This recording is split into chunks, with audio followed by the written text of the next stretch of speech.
because this will not be my first impeachment proceeding, or rather removal proceeding, that I participate in. I've sat here and I know the reasons why I was among the people who proposed that we go the committee way. Mr. Speaker, I sat on this very chair when we were removing Governor Mike Sonko. And my colleague who was sitting on the right, the majority leader, said to me, this is a political process. This is not a legal matter. On that day, I was naive. I sat there, I took my pen and paper, and I was following the arguments which were being made by the legal counsels for both parties. But ultimately, when it came to the point of us voting, I was not given an opportunity. Our standing orders do not give us an opportunity to now contribute and say, this is the reason why I will vote to impeach Mike Sonko, or these are the reason why I will not vote to impeach Mike Sonko. Mr. Speaker, it was simple. Come and vote.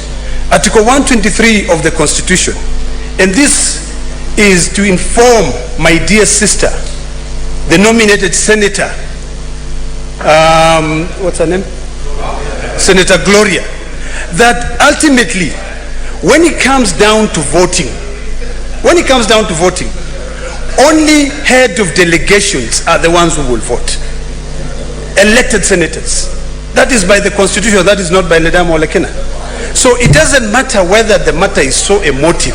In fact, what will even give the governor an opportunity for a fair hearing is when a committee sits, looks at the issues, the evidence, go through. Mr. Speaker, when I sat here, even if I had my pen and paper and I can read very fast, I never got an opportunity to examine the evidence which was being presented for the removal. Honorable senators, can you consult in law? So, Mr. Speaker,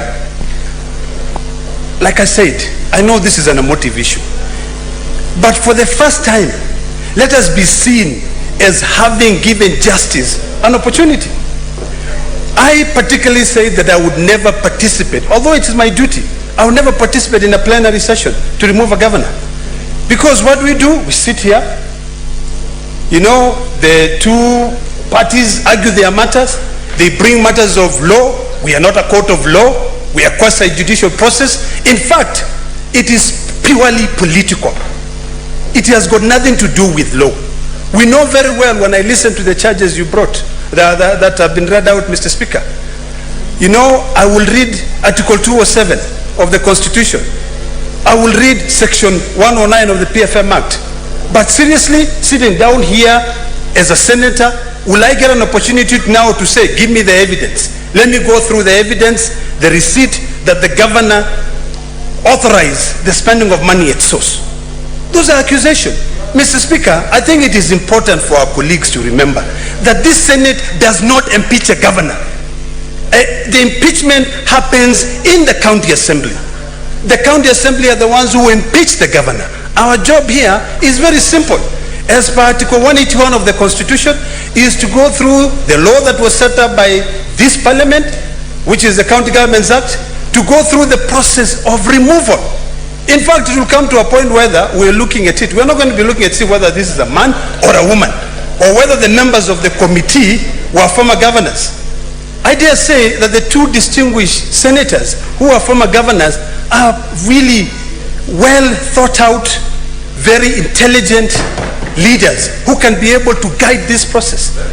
So, Mr. Speaker, as emotive as the matter might be, let us remember one thing, that we can today decide, let's change that committee, and we put all nominated women as senators. But when it comes to voting, will they vote?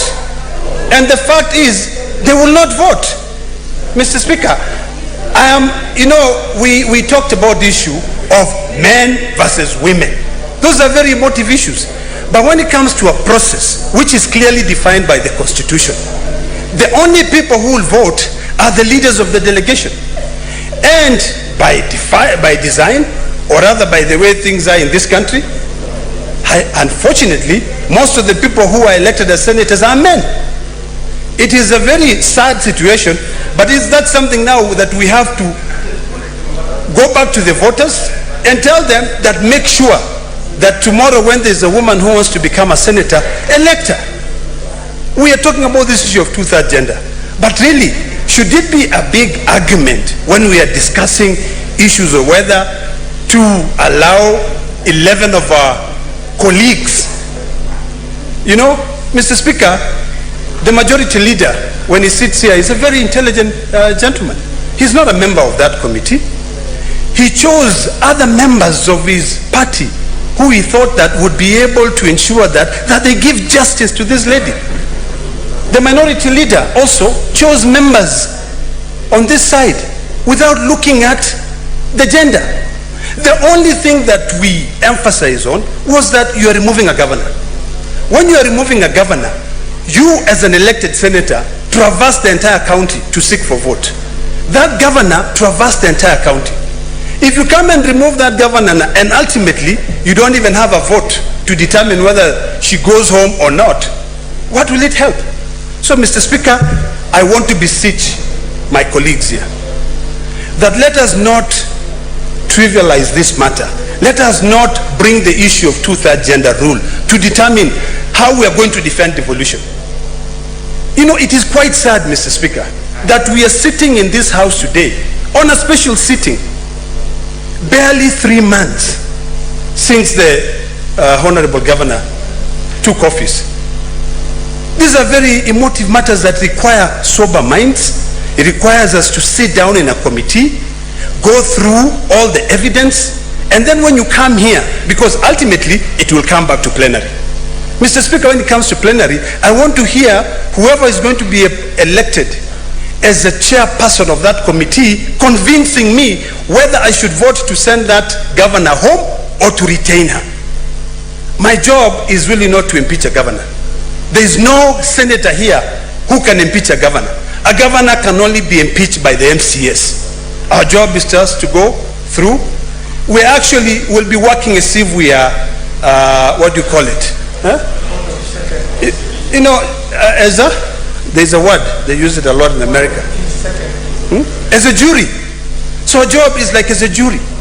So we'll be sitting there and saying, did they follow the law? One. Okay, if they presented evidence that the governor spent the money at source, is it true? And then we leave the matters of the court to be dealt by the court. So in conclusion, Mr. Speaker, I would like to beseech this House to support the committee way. Let us give the men and women who are put in that committee an opportunity to be able to go through the evidence, investigate the matter.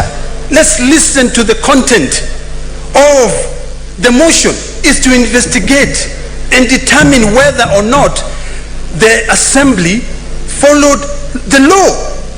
Mr. Speaker, finally, as I sit down, there are issues of preliminary orders that will come.